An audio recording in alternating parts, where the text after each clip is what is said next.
অনেক পুরুষই লজ্জার কারণে তাদের সমস্যা শেয়ার করেন না, যেমন যৌন দুর্বলতা, হরমোন সমস্যা বা মানসিক চাপ। শারীরিক দুর্বলতা একটি বড় সমস্যা। এর প্রধান কারণ হতে পারে পুষ্টির অভাব, ঘুম কম হওয়া বা অতিরিক্ত স্ট্রেস।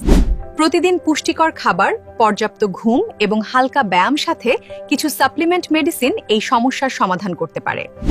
হরমোনের ভারসাম্য নষ্ট হলে শরীর ও মন দুটোই ক্ষতিগ্রস্ত হয়। তাই হরমোনের ব্যালেন্স করার জন্য নিয়মিত খেজুর খাবেন, কলা, হাঁসের ডিম, মাংসের কলিজা এবং সাপ্লিমেন্ট হিসেবে জিঙ্ক সালফেট ট্যাবলেট ও জিনসেং খেতে হবে। প্রয়োজনে ডাক্তারের পরামর্শ নিন এবং নিয়মিত স্বাস্থ্য পরীক্ষা করান।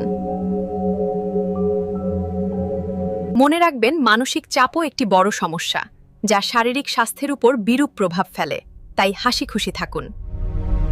নিয়মিত নামাজ, মেডিটেশন এবং পরিবারের সাথে সময় কাটানো মানসিক শান্তি এনে দেয়। আপনার স্বাস্থ্য আপনার দায়িত্ব। সচেতন থাকুন, সুস্থ থাকুন। ধন্যবাদ।